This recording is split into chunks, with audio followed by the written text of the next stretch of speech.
Começamos aqui a nossa live com a doutora Maria Rosa. Tô esperando o pessoal entrar. Estão me escutando bem? Tá todo mundo aí me escutando bem? Tudo tranquilo? Opa, a doutora Maria Rosa já entrou aqui. Hoje ela tá experiente hoje, hein? Ela entrou rapidinho, gente. Vamos lá. Vamos aqui chamar ela já. Olá. Oi, Fran, tudo bem? Como é que tá? Tudo bem? Vamos aqui, audiência subindo. Vamos lá, doutora Maria Rosa, vou chamar ela. Pronto. Olá, doutora Maria Rosa. Tudo bem? E aí, como é que você tá? Tô legal, só sem essa Não vai toquinha na cabeça. Então, sabe por que eu tô usando essa toquinha na cabeça? Porque é igual o Fred... Como é o Não, nome do... não, Você botou hoje? não, nada a ver. Não, nada a ver. Porque na última live você me deu uma zoada bonita. Falou que eu era careca, porque o que que eu tenho, o que que eu não tenho que você falou? Que eu até esqueci. Tem que tomar cisteína pro cabelo não cair. Então, eu não tenho. O meu problema tá na cisteína e não cai, então eu tô usando isso aqui.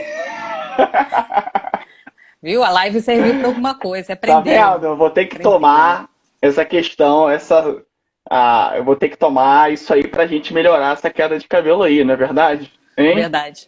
É. E você, como é que está? Tô bem. Tô bem. A pressão deve estar boa, tá tudo tranquilo. Tá boa a pressão hoje? Acho que tá. Hoje eu Você até medi foi ótimo na 11%. última live, poxa. Mas a pressão foi Deixa o pessoal entrar aí. A gente tá batendo papo aqui, gente, mas quando vocês estão Boa entrando noite. aí, dando boa noite pra Oi. vocês.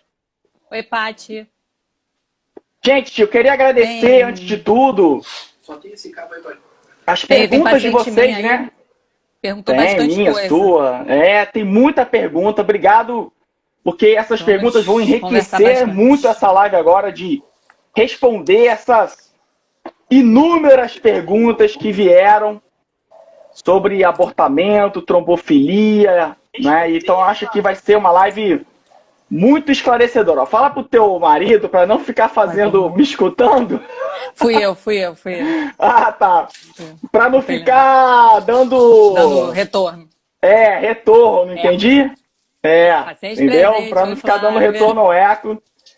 Bom, segunda-feira, dia 1º de junho, vamos começar a nossa live aqui. E vamos logo responder a nossa primeira pergunta, não é? Já? Eu queria falar uma coisinha, porque eu não sei... Quer falar alguma coisinha? Então vamos embora.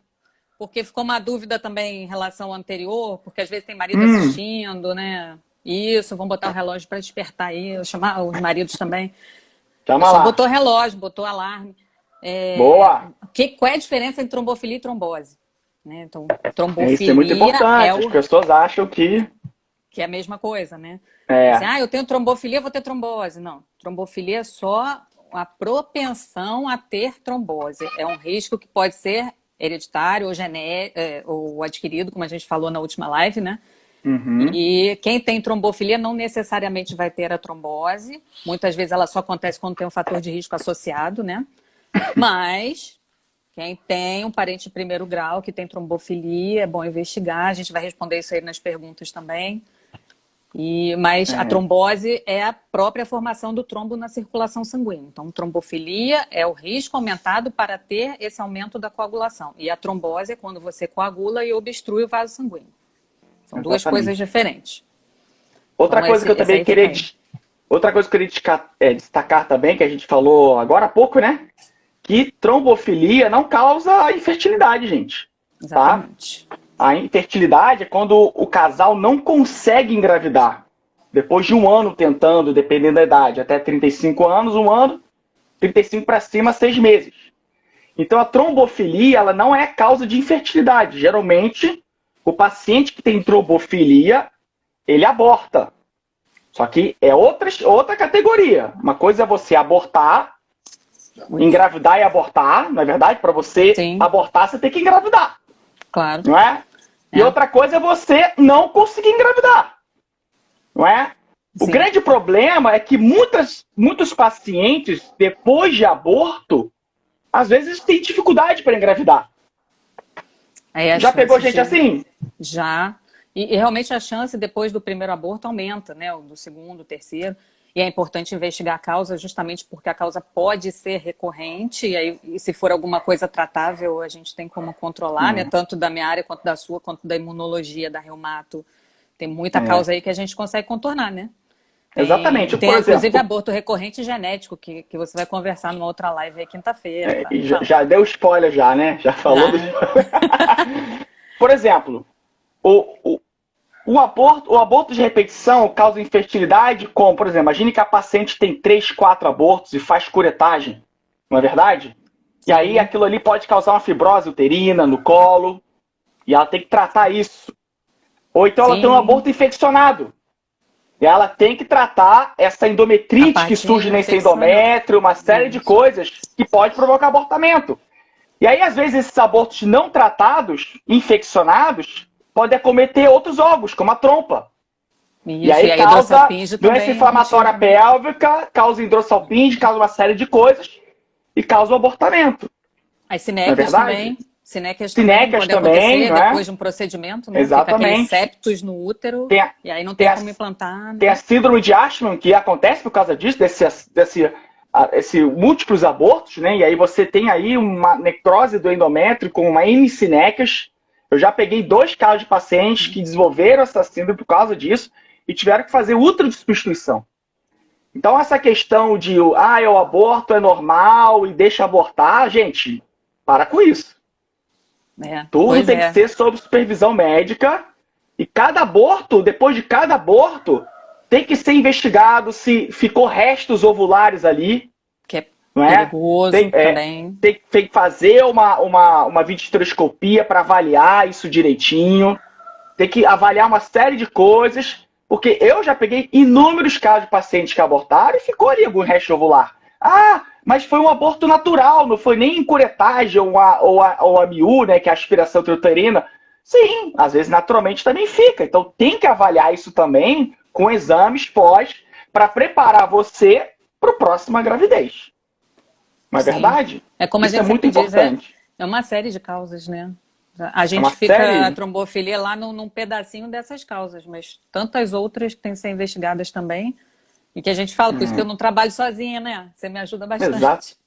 Exatamente. Um monte de gente me perguntou, eu tô tratando trombofilia com a doutora Maria Rosa, mas a gente precisa de você? E aí, doutora Maria, precisa ou não de mim? Se a causa não for só a trombofilia, porque é aquela coisa, a associação de causas também existe. Às vezes tem uma endometrite e uma trombofilia. Às vezes é só endometrite, às vezes a perda é por causa genética e aí a gente pede ajuda do geneticista. Né? Então, assim, nem sempre eu trabalho sozinha. Às vezes eu preciso de você. Se eu tiver que tratar alguma outra causa que não seja, às vezes eu preciso dos obstetras também que acompanham a paciente, né? E acho que tem uma pergunta sobre isso aí no meio que a gente vai voltar nesse assunto. Então, só explicando para vocês, gente, uma paciente com aborto recorrente, ele é multidisciplinar. Precisa de uma hematologista, precisa de um fertileuta, às vezes, né? Alguém que cuida dessa área para ela poder engravidar e com mais calma. Ela precisa de um bom obstetra, que vai ajudar ela no parto. Ela precisa de um psicólogo também. Para lidar com essas inúmeras perdas, que não é fácil. Porque às vezes ela quer desistir. Então tem uma série de profissionais ali que precisa acompanhar essa futura gestante, né? Essa futura mamãe, a gente crê assim, né? Porque quanto mais gente envolvida, ela não vai. Então isso é ótimo. Então é uma doença complexa. A filhona tá aí. Então eu tenho a Laura que me atrapalha aqui toda hora. Hoje ela tá contida pela minha esposa. Não, a minha tá soltinha. Então, assim, tem coisas que assim, a doutora Maria Rosa me encaminha pacientes, porque é o seguinte, né? Tem tratamentos que a paciente tem que tomar antes de ovular, teoricamente. Ou depois, logo da ovulação. E aí não é aquela coisa, usa Clexane, não engravidei, então para de usar o Clexane. Aí volta a usar de novo. Olha a quantidade de dinheiro que ela vai gastar, se ela nem sabe se ela tem a possibilidade de ovular e de engravidar.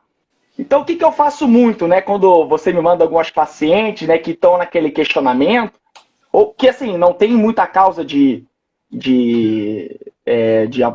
infertilidade, né?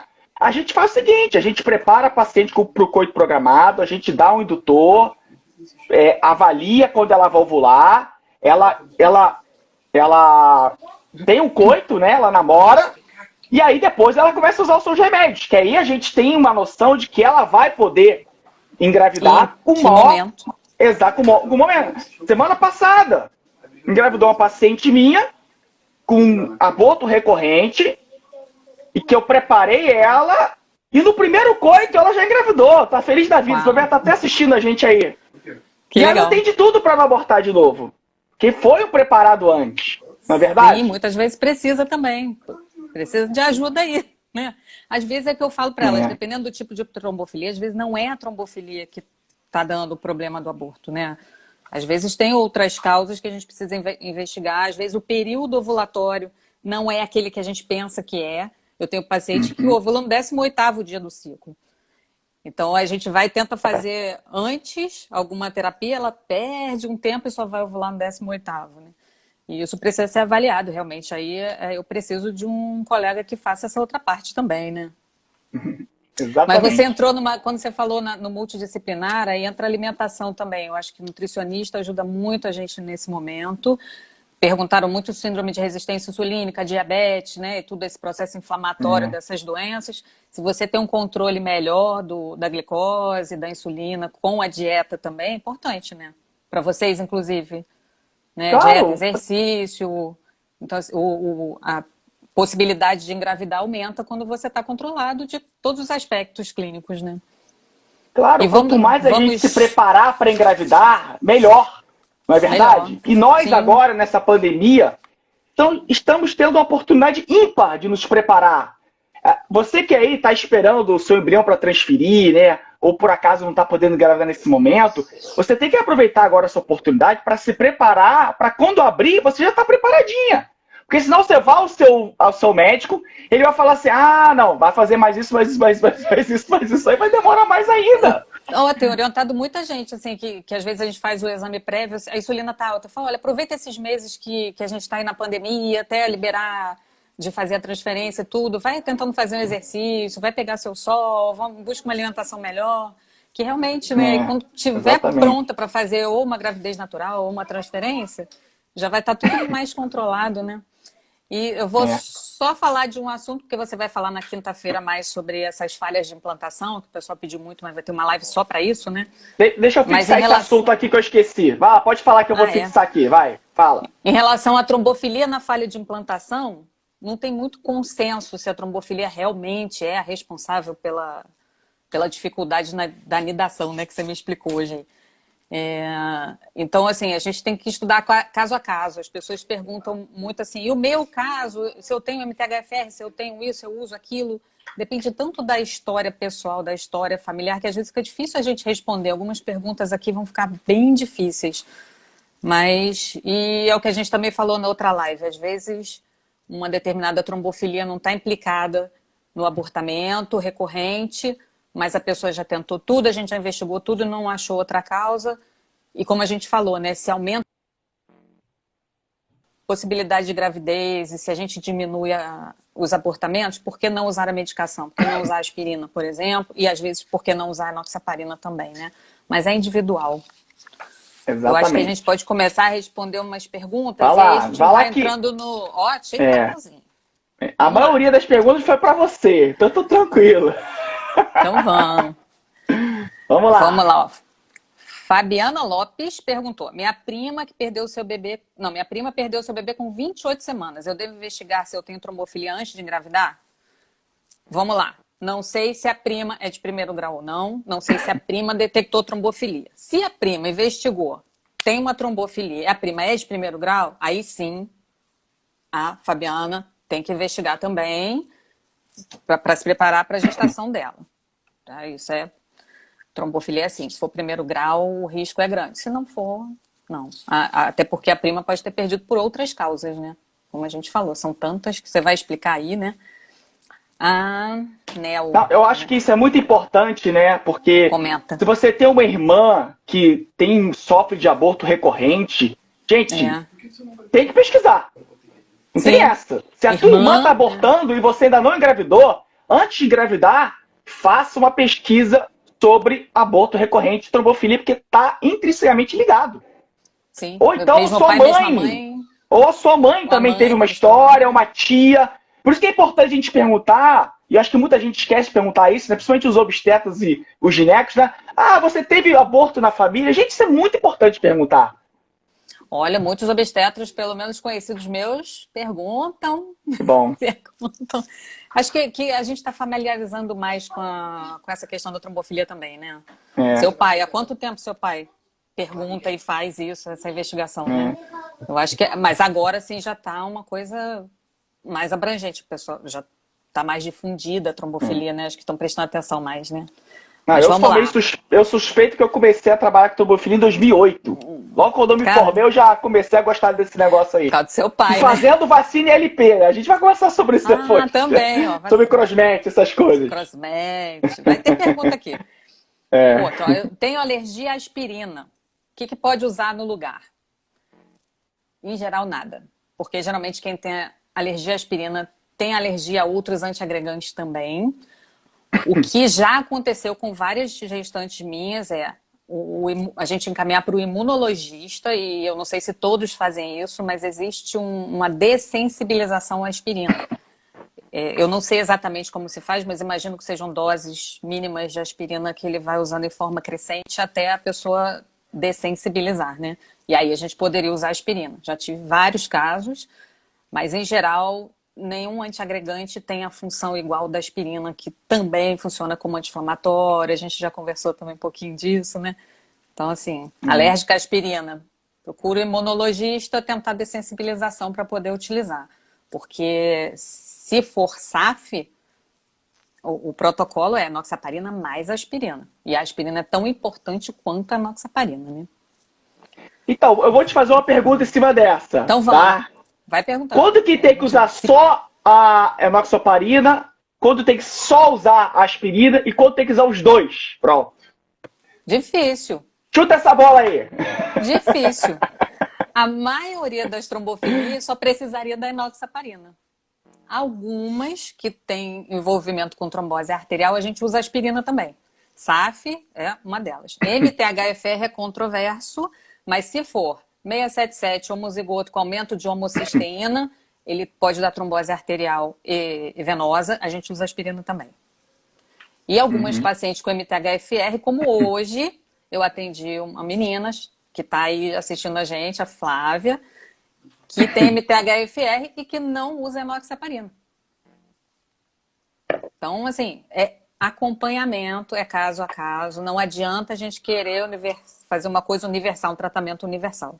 Né? Ela conseguiu levar a gestação até agora 33 semanas, está muito bem usando apenas aspirina. Mas a gente está acompanhando, está fazendo os exames, está vendo como é que ela está, ultrassonografia, exame de sangue, e está indo super bem. Então é muito difícil você falar assim, aqui vai usar isso, aqui vai usar isso. Esse protocolo é flexível. A gente Só vai adaptando. explicando, só explicando para todo mundo que existe um protocolo com aspirina mais cálcio a partir da 14ª semana da gestação para Também, né? prevenção de pré-eclâmpsia, tá, gente? Então tem muita gente que não tem nada, mas usa aspirina para prevenção de pré-eclâmpsia, tá? Também. Tá com cálcio, magnésio, o pessoal tem usado agora também, a Magnésio também. associação cálcio-magnésio. É. Outra pergunta, é porque às vezes o pessoal usa aqueles nomes que não é o nome da pessoa, mas vamos lá. Parece Não Mari. precisa falar o nome da pessoa, não. Mari. Tudo bem, então Você vamos quer lá. falar? Vai Não, era falando. só para a pessoa saber que a gente leu, né? Ah, tá. Tomo Marevan. Devo substituir Ah, pela enoxaparina durante as tentativas de gravidez? Na tentativa, não. Mas se você souber muito certinho o dia que você vai estar grávida, porque na gravidez o Marevan pode ser teratogênico, pode causar alterações no feto. Então, se a pessoa não tem certeza do momento da ovulação, a gente troca um pouquinho antes. Imagino que se ela está usando Marevan, ela tem uma trombofilia. Então, ela precisa usar enoxaparina na gravidez também. Sim, com precisa. certeza. Né? Alguns perguntaram aqui sobre o SUS também, se o SUS forneceria a injeção. Eles têm critérios bem definidos. Quem quiser ler, está no site escrito Conitec, que é o pessoal que organiza os protocolos, as diretrizes, né? Inclusive tiraram o MTHFR do rol de trombofilia, já perguntaram por quê, eu não sei por quê, eu tentei procurar, mas acredito que seja por prevalência na população e o risco de trombose. Como o risco é baixo, é claro que no universo onde todo mundo está buscando isso, dá a impressão que é um mundo grande, né? Mas é menos de 1% da população, então eles devem ter tirado o MTHFR porque realmente assim, a incidência é baixa. Acredito, mas Ah, não tenho certeza. e o SUS é para todo mundo. Essa é a grande Sim. questão. Não tem como individualizar no SUS, é complicado. E aí, Eles se têm você bota lá protocolos. MTHFF que 30 a 40% da população tem uma heterozigose, imagine, todo mundo É, que quer tomar, não adianta sem protocolo, é complicado é. isso. E tantas formas de MTHFR também, É. né? Então, assim, como é que eles. Ah, mas se é MTHFR tal sim, MTHFR tal não. É É. complicado, né?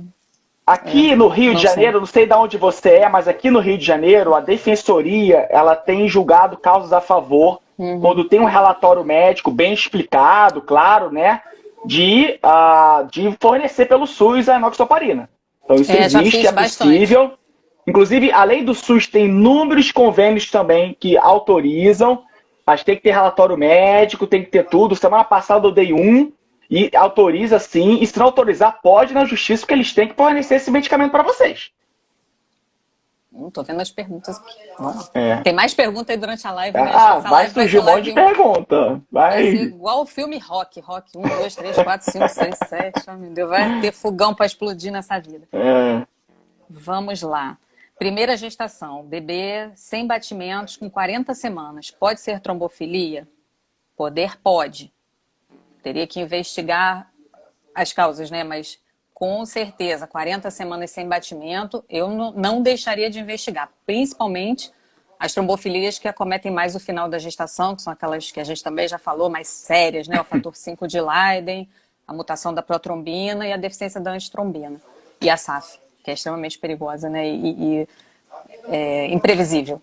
Tá tudo bem e de repente acontece alguma coisa, causa um trombo de uma hora para outra. Às vezes você faz um ultrassom hoje, com Doppler, tá tudo ótimo, fluxo ok, no dia seguinte o bebê tá sem batimento. Já tive É. vários casos também assim, vários. O É. SAF é traiçoeira. Muita gente É perguntando, difícil. né, quando é que faz o Doppler no neném? Geralmente a partir de 27, 26, 28 semanas já pode fazer o Doppler e Pode fazer até acompanhando. antes, né? É, pode até fazer antes, mas não tem muito valor preditivo, né? Essa é a grande questão. Aquilo que você falou da famosa resistência da artéria uterina, que não tem significado quase para É nada, e as antes pessoas das 28. insistem, né? É, exatamente. Antes de 28 é difícil, porque não tá tudo bem formadinho para você dizer que aquela resistência é um problema, né? Que não tá chegando É. no neném. Aí teria que associar com outros sinais, tá restringindo o crescimento, né? Tá aumentando a pressão arterial, tem mais alguma É. coisa? Não, uma Vamos. coisa que eu aprendi muito com meu pai, ô Maria Rosa, que é o seguinte: o neném de trombofilia, ele dá sinais de sofrimento. Ele vai Sim. desde o início da gravidez, ele vai arrastando, ele vai dando problema, ele vai dando crescimento restrito, ele vai dando baixo peso, ele vai. No fluxograma do Doppler já não é aquela coisa, desde o início ele já vai dando problema e vai arrastando. Então ele dá sinais: olha, gente, me socorre aqui, porque eu tô Que sofrendo. não tá Porque, bem. porque o trombo, tudo bem, pode acontecer do trombo impactar de uma vez.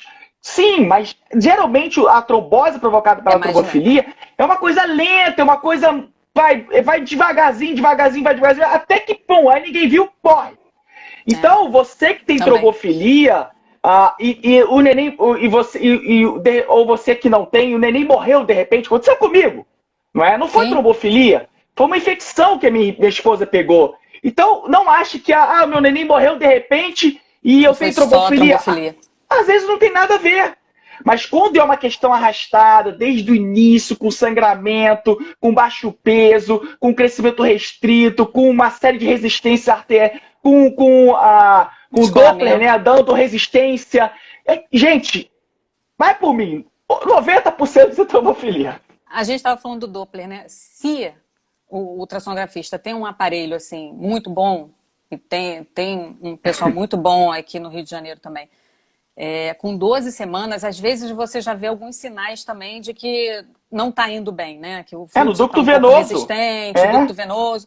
Aí, assim, às vezes, alguns colocam até no laudo, assim, Maria Rosa, sugiro tal coisa, assim, dobra a dose de aspirina, pensa em fazer tal coisa, é bem interessante, né? Mas depende muito do aparelho. Às vezes, se você não tem um aparelho tão potente a ponto de investigar isso tão cedo, fica mais difícil, né?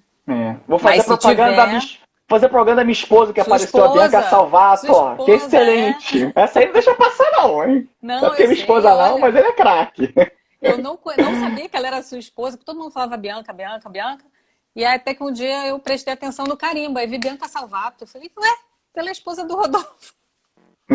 Caramba, muito legal, muito boa ultrassonografista, parabéns, viu? É, Que dupla, hein? é. Caramba. Ela também coloca umas observações lá, e vocês têm um aparelho muito bom, né? Ela sofreu, né? Ela sabe como é que é. Exatamente, É ela outra sabe como é visão. que é essa É perda. outra visão.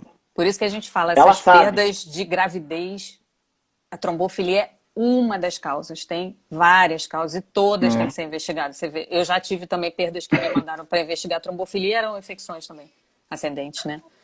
Então, assim, não é só investigar a trombofilia, é também investigar a trombofilia. O obstetra aí entra como o primeiro médico a investigar a causa e depois a gente entra se existe uma suspeita também de trombofilia, né? É. Vai Vamos lá. lá. Outra Células pergunta. NK Ih, alteradas. Eu sei que você vai falar na já, outra já. live, mas se você quiser Não, falar não, agora eu um posso pouquinho, falar um pouco pincela. aqui sobre célula NK, gente. Eu vou até pegar aqui um videozinho aqui. Agora eu tô com conteúdo interativo aqui, ó. Vamos ver aqui, ó. Deixa eu postar um videozinho aqui de uma anidação, né? De quando acontece Ah, a legal. anidação do neném. Deixa eu ver qual vídeo que é. Aqui, esse vídeo aqui, ó. Vamos lá, gente. Que Tá vendo esse vídeo bacana. aí, gente? Isso aí é um hacking que o blastocisto faz e ele nida ali na parede do endométrio. Então, isso tudo, gente, é ali que acontece, né? Nessa nidação onde tem interação entre o endométrio e o Aí, né? embrião, onde começa a invasão trofoblástica, é que começa todos os problemas a acontecer. Porque Sim, a trombofilia começa desde aí, as doenças autoimunes também começam também. desde aí. Então, todo o sistema imunológico e a cascata da trombose, por quê? Por que trombofilia dá problema, né? A gente não entende porquê da fisiologia, né? Porque é o seguinte, olha o tamanho dessa célula invadindo um endométrio que é super vascularizado e ele atua como se fosse um parasita. Essa é a grande verdade. Desculpa falar isso, mas é como se fosse um parasita para ali tem componentes que vão fazer anticoagulação para poder invadir esse endométrio, não é verdade? E aí Sim, começar a nutrição desse embriãozinho pela invasão trofoblástica. E aí é que começa a atuar, além dessa questão da questão da trombofilia, também questão imunológica. E dentre as células imunológicas que estão ali, estão as famosas natural killer, que todo mundo tem medo por causa do nome, né? Morte natural, ó, que célula maligna, não é verdade? E aí, gente, muita gente deve ler um monte de coisa na internet, dizendo que isso provoca abortamento, fala de implantação em fio, uma série de coisas. Eu hoje dei uma estudada nisso aí e numa revisão agora bibliográfica de 2019, recente, publicada numa revista sobre imunologia, disse que não tem muita evidência da célula NK com abortamento. Mas tem outros artigos que dizem que sim, que tem. Então isso é um tema ainda muito controverso ainda no nosso meio. E aí uma coisa que eu quero explicar para vocês entenderem muito bem e diferenciar exatamente aí, agora eu vou aqui passar para um outro slide, que é exatamente num artigo muito bom apresentado no Congresso Europeu do ano passado. Estou doido para ver o próximo que vai ser online. Disso aqui. Não dá para ver muito bem aí, mas aí a diferença é o seguinte, a gente tem que entender o seguinte, existe a célula NK no útero e a célula NK no plasma sanguíneo. E a fisiopatologia e o que elas vão provocar são totalmente diferentes. Você espera encontrar, em algumas situações, números aumentados de célula NK no útero. Isso acontece. Tá? Então não fique assustado quando vem lá 20%, 30%, 40% de célula NK quando você pede uma videotroscopia para biópsia endometrial e vem a célula NK aumentada. Ainda não se chegou a um fator do percentual maligno ou não. Esse artigo aí, ele fala que acima de 300 células por milímetro, micro por campo, mas aqui existe um percentual. Se você pensar aí pelo percentual, e teoricamente, só acima de 80, 70, 90% que vai dar problema. E eu nunca vi nenhuma paciente com isso. O que a gente tem que associar Já? Então. Já. O que a gente tem no endométrio? Então. No endométrio, aí a gente tem que associar também a questão da endometrite, que é muito importante, porque está associada essa questão toda. Porque se eu tenho aumento de célula NK, eu também vou ter aumento de outras células ali, de linfócitos e uma série de coisas que vão provocar essa inflamação no endométrio. E aí sim, essa inflamação do endométrio provoca falha de implantação, pode provocar até abortamento, controverso, mas falha de implantação causa sim uma série de coisas que tem que ser tratado com antibiótico.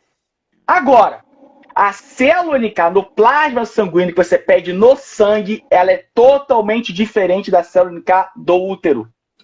E a sua ação, ela é diferente e por isso que ela em menores níveis pode causar falha de implantação também. Então uma coisa não tem a ver com a outra. Só que existem revisões bibliográficas que dizem que sim, tem que tratar célula NK. Outros dizem que não, que isso não tem nada a ver.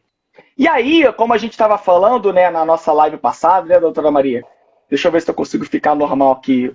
Ah, fiquei normal. Olha aí, fica aí que legal. Esse recurso eu não sabia, acabei de aprender que eu posso diminuir. Então, quando a gente estava falando na live passada, a gente tem que avaliar a clínica da paciente também. A clínica é soberana em muitos aspectos. Então, a gente tem que avaliar a clínica. E o tratamento, gente, vai desde antibiótico, quando está associada à endometrite, corticoide, também associado, e o famoso intralípide, que aí você vai falar sobre isso aí.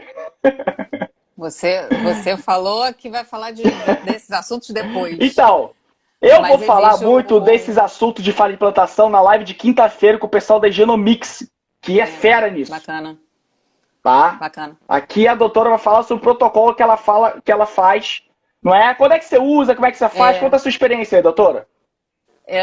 Exatamente o que você estava falando. O NK, ele não tem nem no sangue, nem no útero essa definição certa de qual é o percentual, né? A gente tem mais ou menos o que poderia causar o abortamento e a gente faz quando a pessoa também já tentou tudo.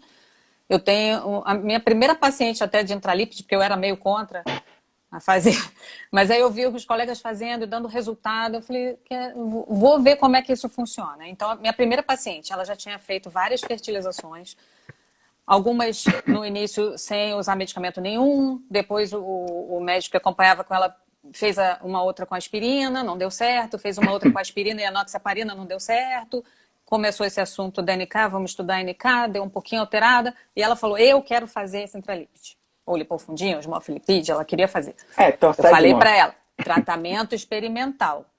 Não tem nenhuma evidência científica que eu possa te garantir que você vai fazer e vai ter sua gestação. Mas, clinicamente, a gente vê algumas pessoas que realmente respondem bem a esse tratamento. Eu quero fazer. E a gente fez, ela engravidou. Depois ela até chorou bastante quando o neném nasceu, mas foi porque ela não estava dando conta do sono. Que ela falou, me esforcei tanto e agora não consigo ficar dormindo uma noite. Não é o preço. Mas assim, ela teve uma resposta muito boa, já tinha tentado corticoide, inclusive, e tal, e naquele ciclo que a gente, naquela indução, né, naquela fertilização, quando ela foi fazer a transferência, que usou AS, enoxaparina, corticoide e o intralípide, ela conseguiu evoluir a gravidez. Aí você começa a ver um caso, 2, 5, 10. Apesar de não ter nenhuma evidência científica, quando a gente acha que para aquela paciente pode ter benefício, a gente faz sim. É que nem a aspirina. Se tiver que usar, a gente usa. Mesmo que não tenha nenhuma evidência científica ou nada no exame que justifique, mas que clinicamente você acha que vai ter um benefício, a gente faz. A gente tem uma paciente em comum que já tinha tentado algumas coisas também e por um tratamento de uma possível doença imunológica, a gente fez a imunoglobulina. E ela respondeu super bem. Ela evoluiu, está grávida e estamos indo bem. A imunoglobulina até foi um dos primeiros tratamentos foi. que colocaram, né, para a célula NK. Eu estava vendo um artigo de 1999, que eles já falavam, será que a NK pode dar algum problema e tal? E o primeiro tratamento que eles tentaram foi imunoglobulina. Só que, assim como o intralípide, assim como o corticoide, não existe nenhum estudo que tenha comparado dois grupos grandes de pacientes, uma usando, a outra não. A gente não tem isso, né, para dizer, olha, Então, a gente avalia individualmente. Realmente tem que ser assim, qual é a história da pessoa, vamos fazer, não vamos fazer. Claro que se tem um NK de 80%, eu não tenho dúvida que eu vou fazer. Né? Tem coisas que não tem dúvida, né? A gente pode ter lido o mesmo artigo, porque eu também li sobre essa informação da NK sanguínea ter mais valor do que a uterina, porque a uterina poderia estar só indicando que o endométrio está sofrendo, né? E não ele estar atacando o endométrio ou o embrião, né?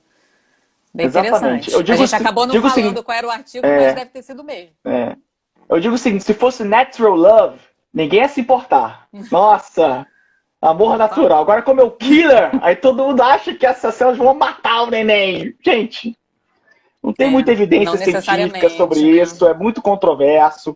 Eu acho que você tem que acreditar no teu médico quando ele te indicar ou não. E acreditar no seu instinto também, mas não tem muita evidência. É para certos casos, não é para todo mundo. Isso outra coisa que a gente diferencia bastante, também, desculpa, eu te cortei, né? Você dosar a quantidade de célula NK que a pessoa tem ou dosar a atividade que essa célula tem. Muitas vezes a quantidade é normal, mas ela tem uma atividade excessiva. E aí a gente trata também. É um outro tipo de exame, mas é extremamente oneroso também. Exatamente. Os exames mais específicos são muito caros, às vezes indisponíveis. Aí é muito complicado a gente fazer uma análise em si dessa questão toda, né? Até porque a pessoa já vem fazendo... Sim. Falando sobre tratamentos off-labels, né? Que tipo, fora da coisa, tem aquela tal da vacina ILP, né? Isso, e também. Aí, doutora? Em algum momento, nesses casos também que nada dava certo, cheguei a indicar para algumas pacientes, mas já li muito de que evidência científica zero em relação à realização da vacina, né? Tive pacientes que fizeram e tiveram uma boa resposta, mas aí a gente fica, foi a vacina, foi o intralípide ou foi o corticoide, né? A gente não sabe. E já tive as que fizeram e nada de resposta, aquela grande esperança pelo crossmatch positivo não veio e não deu. Na gravidez não aconteceu, né? Então é o momento de pesquisar outras causas. Não, exatamente. A minha experiência com o vacina ILP é um pouco alta, porque eu comecei a fazer isso em 2008. Era de vocês. E associado a um laboratório em São Paulo, que até hoje faz RDO, Ricardo de Oliveira, meu professor, que me ensinou muita coisa de trombofilia sobre essa questão toda. Eu acho que tem alguns casos específicos, mas foi um tratamento que foi proibido pela Anvisa. Essa é a grande questão. Não pode mais usar, está proibido. Você tem que assinar um termo de responsabilidade para usar uma série de coisas, então não pode usar. E que essa questão de incompatibilidade de você e o teu marido, isso é muito controverso. Então, assim, antes de querer fazer, gente, investiga outras coisas. Porque não tem nada a ver com crossmatch positivo ou negativo do teu aborto. Pode ser tanta coisa. Olha, o que eu já agora dando uma prévia. A gente vai falar muito na live de quinta-feira com o Genomics sobre a questão de abortamento e causas genéticas. Então eu já vi muita paciente com idade materna avançada, acima de 40 anos, 42, 43, 44. A gente sabe que as causas de aborto aumentam com a idade avançada materna por causa de quê? Por causa da qualidade do óvulo. E muita gente achando que é por causa do crossmatch. E não é, gente. Não é o crossmatch. Tem que descartar o embrião em primeiro lugar, em idade avançada. Tem que ser descartado o embrião. Infelizmente, hoje, a gente só descarta o embrião quando a gente faz a fertilização in vitro, com análise genética. Infelizmente.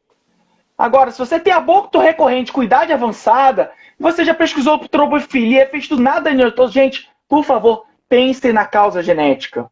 Porque senão você vai ficar se iludindo, vai demorar você a procurar um especialista que vai te investigar e você vai perder um tempo precioso para você conseguir engravidar no futuro. Tem gente que se consulta comigo hoje, que tem abortamento desde com 39, 38 anos, e que só com 42 vai fazer a fertilização in vitro, 43, aí você fala, pergunta, doutor Rodolfo, aí os embriões vêm alterados. Aí ela me pergunta, doutor Rodolfo, mas e aí? Então lá no passado, a causa do meu abortamento foi a análise genética dos embriões? Eu falei, não sei. Porque no passado você tinha, teoricamente, 40%, 50% dos seus embriões normais com 37 anos, mais ou menos, 38 anos. Agora, com 43, com 42, você tem entre 30% e 20%. Então é complicado pra gente responder esse tipo de pergunta. Só que é aquela coisa de não pensar logo nessa questão. E é outra coisa que a gente vai bater na tecla de novo, né? E hoje eu atendi uma paciente com 2 abortos, 3 abortos, se não me engano, que não pediram análise genética para os embriões. Gente, tem que pedir. Ah, no primeiro não precisa, tudo bem. Mas no segundo tem que pedir, porque a gente tem que descartar a questão genética. Porque, se descobrir que é normal, gente, é outra coisa. Se descobrir que está alterado, pode ser que o outro venha normal. Você não precisa de filho porque está alterado. Entendeu? Sim. Porque pode ver outra gravidez normal, não tem nada a ver. Mas já te dá uma luz. E dependendo já te dá uma clareza da situação. Dependendo da alteração, você pode até saber que ela virá de novo.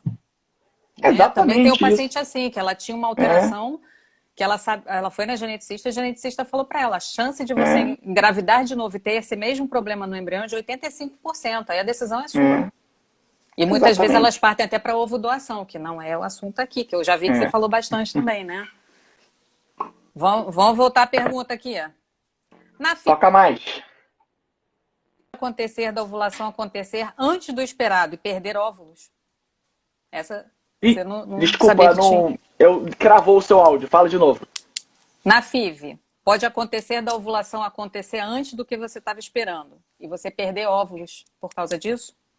Então, isso pode acontecer raro, mas a gente dá um bloqueio para a paciente não ovular. Mas se ela ovular, não tem problema nenhum. Ela vai perder o óvulo daquele folículo. Ela não vai ovular de todos os folículos. Então, imagine que ela tem 10 folículos. Um chegou lá acima de 23, 20 milímetros e ovulou por acaso. Não tem problema nenhum. Segue o barco. Ela vai poder fazer a aspiração, ela só não vai poder transferir os embriões. Porque aí a taxa de progesterona vai aumentar, a sincronização com o endométrio vai mudar, aí não pode. Mas ela pode continuar e ir para aspiração e conseguir. Então, é raro, tá, gente? Mas acontece. Fala de trombofilia aí. Vamos lá. Tomei pílula por 20 anos. Isso pode ter ocasionado o MTHFR, a protrombina alterada, heterozigoto? Não. A pílula não faz isso. São alterações genéticas. Você já nasce com a alteração. Agora, quem tem trombofilia não deve usar hormônio estrogênio. A gente indica ou progesterona ou DIU. Inclusive o DIU de progesterona. Alguns obstetras até são contra, inclusive a progesterona.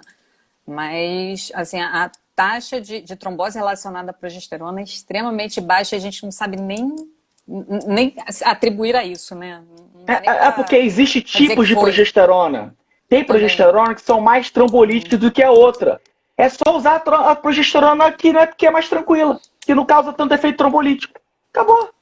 E o DIU é a melhor opção porque você tá ali intrauterino, então a dose é muito mais baixa.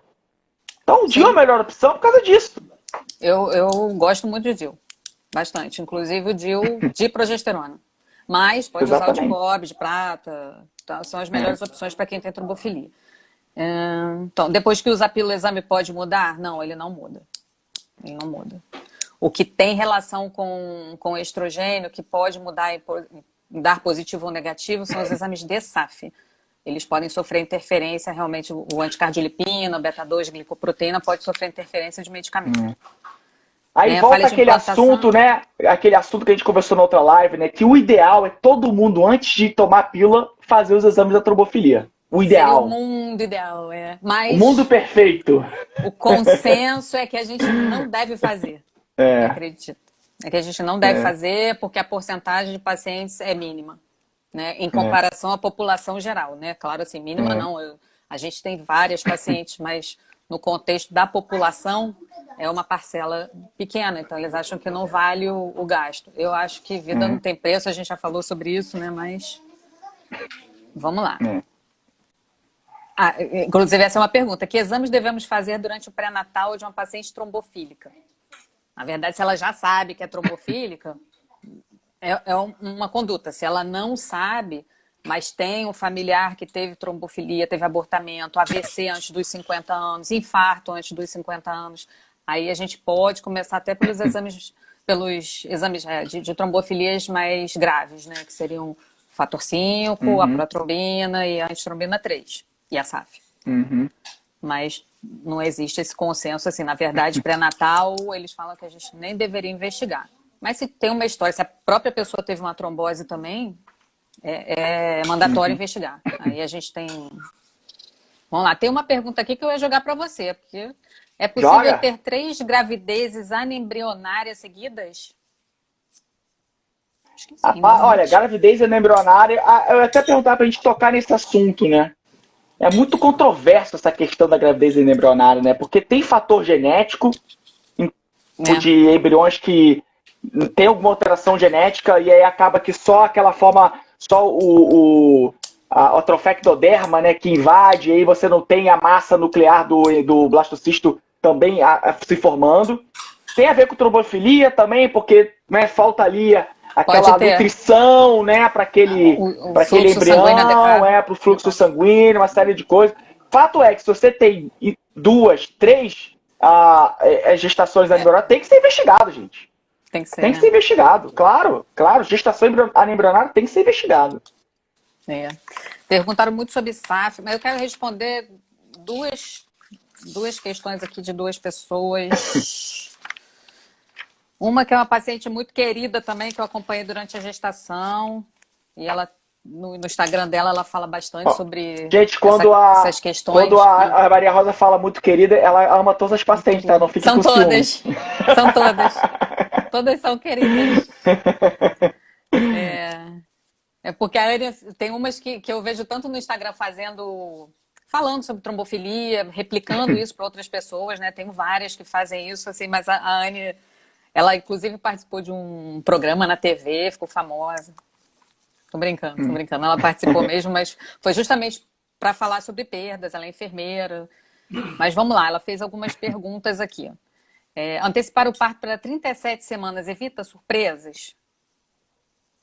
Pode evitar surpresas. Mas não é recomendável, Já teve uma época que a gente achava que o parto teria que ser feito com 36 semanas, porque após isso a trombofilia tendia a ter uma piora, né, de risco de trombose. Mas hoje em dia não, a gente chega a parto natural com 40, 41 semanas. A questão é acompanhamento, tipo de trombofilia.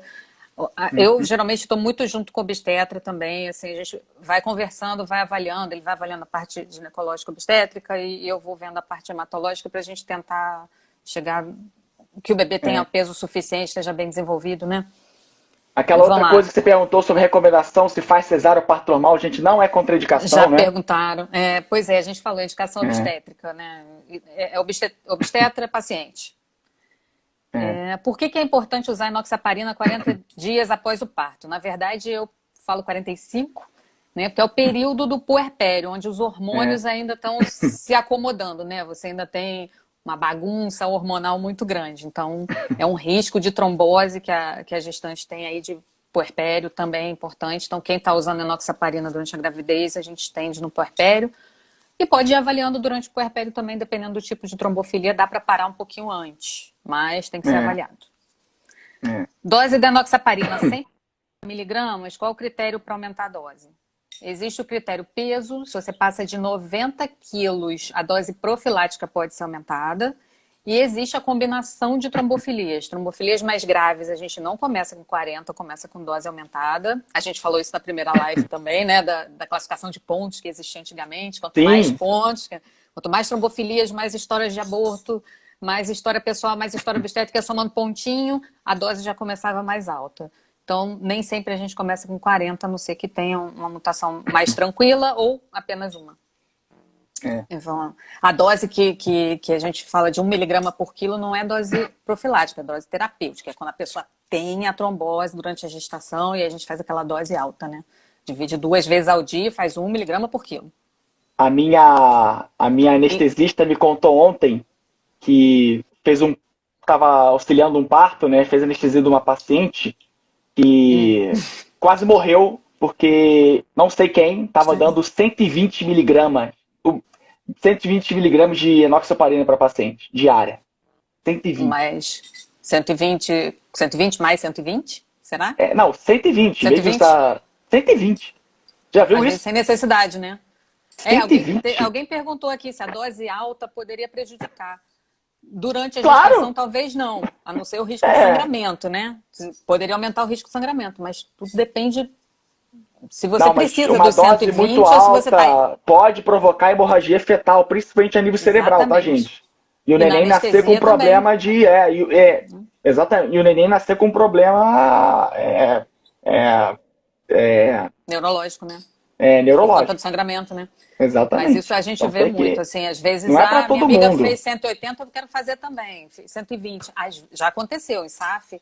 Eu tenho uma paciente agora recente também que vai ter neném em breve. Ela faz 80 miligramas de manhã ou 80 à noite. Mas ela tem uma doença reumática séria, ela teve uma perda tardia, ela teve toda uma história que levou até essa dose. A gente não começou com essa dose, a gente teve que ir aumentando na avaliação, né, dela. A reumatologista dela também falou, olha, achava melhor que a dose fosse aumentada. Então, tudo é avaliação, né? A gente programa o parto dela para tirar essa enoxaparina antes ou diminuir a dose antes. Tudo é combinado, mas realmente se a pessoa entra no parto e acabou de fazer uma dose alta, tem riscos. Né? Por isso que não pode fazer a mesma dose da colega, tem que fazer a dose que você está avaliando junto, né? Senão... por isso que tem que acompanhar com o hematologista. Essa é a grande questão. Cada qual no seu quadrado. Não é? Também, cada um no seu quadrado. E tem um pessoal aqui, ó. Então, tem um pessoal aqui. Então, exatamente, eu ia falar dele agora, exatamente. Picadinha de amor. Isso. Que grupo legal isso aí. Muito bacana, muito bacana. Muito legal a participação de vocês. Obrigada. De vez em quando eu vejo as postagens do pessoal lá. Eles apoiam a gente pra caramba. Algumas coisas que ela perguntou, a gente até falou na primeira live. Se elas tiverem acesso, né, ia ser legal. Tá aí no IGTV aí do meu Instagram, já tem aí, mas é só acessar. Elas falaram uma coisa muito interessante sobre vitamina K. Eu ouço muito essa pergunta, eu tô tomando enoxaparina, então não posso comer nada que tenha vitamina K? Não tem nada a ver. A vitamina K, ela é contraindicada quando você está usando um anticoagulante que é antagonista da vitamina K, que são os anticoagulantes orais, à base de Marevan e só. A minha irmã mandou um sorriso, eu não tive como não comentar. Então, assim, para enoxaparina, não tem alimentação, não influencia em absolutamente nada. Só realmente se você está usando Marevan. Tem gente que fala assim, eu estou usando Rivaroxabana, Apixabana, outros anticoagulantes orais, a alimentação não interfere. Tá? Só se realmente for Marevan, que é a varfarina. Né? Então, essa pergunta dela foi muito legal, porque eu ouço bastante. Muito boa. Bastante. Muito boa. O pessoal fala, eu vou falar com a minha nutricionista para ela tirar minha vitamina K. Gente, não faz isso. Porque vocês... Ainda mais durante a gravidez, né? Que tem que ter uma alimentação saudável e boa, né? Não, e falando em vitamina, né? Uma vitamina que é muito importante para a prevenção do aborto é a vitamina D. Existe trabalho associado a baixa vitamina D com aborto, tá, gente? Então, tome a sua vitamina D. A dose considerada é acima de 40. Não é 30, igual o laboratório fala. É acima de 40, sendo que dose ideal é 50 a 60. Para quem tem aborto. Gestante, né? Em gestante. Exatamente. Ou em gestante. Então, eu já tratei abortamento só dando vitamina D. Só dando vitamina D melhorou. Só isso. Caramba. Impressionante. Alguém perguntou se cálcio é uma vitamina que a trombofílica tem que tomar. Se estiver usando anticoagulante, se estiver usando enoxaparina, bom. Eu vou botar sim, porque a gestante precisa de cálcio. Mas a enoxaparina não é a heparina que mais tira cálcio do osso. Ela tira uma porcentagem muito pequena. Mas, como também previne a pré-eclâmpsia, é interessante fazer o cálcio, que geralmente tem nos suplementos de gestante, aqueles polivitamínicos, geralmente já tem cálcio. Nem sempre a gente precisa dar uma dose extra. Né? Então, é uma pergunta que eu sempre faço para as meninas. Tá tomando o quê? Qual o polivitamínico que você toma? né? Porque se tiver Então, cálcio na dose ideal, já é tranquilo. mas tem que tomar muito cuidado com esses polivitamínicos, porque às vezes tem a dose, mas não tem a dose ideal. Por exemplo, a dose ideal de vitamina D é no mínimo 2.000 unidades por dia para a gestante ou para quem tem história. Aí tá lá 1.500 miligramas. Não adianta. Não adianta. Tem que tomar a dose ideal e às vezes até uma dose maior para suprir e chegar onde a gente quer. E continuar tomando, tá, gente? Só adianta? Adianta, mas não é tudo, tá? Tem que tomar, tem que suplementar. Alimentação também. É importante, né, para vitamina D. Falta 5 minutos para acabar, doutor. Olha como é que passa rápido. A gente respondeu assim, a maioria. E tem 19 perguntas aqui nesse ponto de interrogação aqui que eu vou ter que tirar foto, tá? Sério? Porque surgiu mais 19 perguntas. Eu tentei ler algumas coisas, mas a gente vai... Deixa eu ver se eu tiro. Eu vou tirar foto aqui das 19 perguntas quando você comenta aí. Vai lá. Tá. Depois eu vou tentar colocar lá no meu Insta também um retorno aí para as perguntas. Vou fazer um vídeo... É muita gente, rapaz. Eu vou tentar responder. Vamos lá. Mandar um beijo pra Bela. Quando será a próxima? Meu Deus, o pessoal tá com infarto. Vai ter. Pode ficar tranquilo que vai ter foto. Vai ter, porque a doutora Maria Rosa agora virou a estrela agora. Vai ter um monte. Porque não para de perguntar. Gente, uma coisa importante aqui, que a gente esqueceu. Se endometriose causa aborto. Causa. Endometriose está correlacionada ao aborto, sim, pela resistência insulínica, pela resistência à progesterona. Então, uma paciente que tem endometriose tem uma taxa maior de aborto, justamente porque ela tem que suplementar, talvez, uma dose maior de progesterona. Ou também pela questão da reação inflamatória que a endometriose causa ali na pelve, no útero e uma série de coisas. Como, por exemplo, a adenomiose também. Você também tem causa. Você pode ter aborto com a adenomiose. A adenomiose é aquela endometriose que invade ali a parte muscular do útero. Então, tem sim. Por isso que eu falo, gente, uma coisa é o endométrio da endometriose e outra coisa é a endometriose. Endometriose é quando aquele endométrio está dentro do útero, se gruda ali em ovário, trompa, né? Intestino e causa aquelas dores enormes. Aí a pessoa vai, opera, tranquilo, me livrei da endometriose, aí aborta. Ué, por que eu estou abortando? Porque falta tratar também o endométrio. Essa é a grande questão. Tem um artigo que eu até dou uma aula sobre isso, fala que dependendo do sítio onde tem causa endometriose, tem maior propensão que causa abortamento. Então tem que tratar o endométrio da endometriose também. Por exemplo, essa paciente que entrou aí por fora agora, que está grávida, inclusive, ela tinha história de endometriose anterior e aborto. E ela tinha fatores muito leves. O que eu fiz? Tem 3 meses de análogo, ela entrou meio que na menopausa, tratamos o endométrio dela e engravidou de primeira. Depois. Olha aí. Porque tiramos do quadro inflamatório, melhorou e tá tudo ótimo. O endométrio entendeu, gente? Então, sim.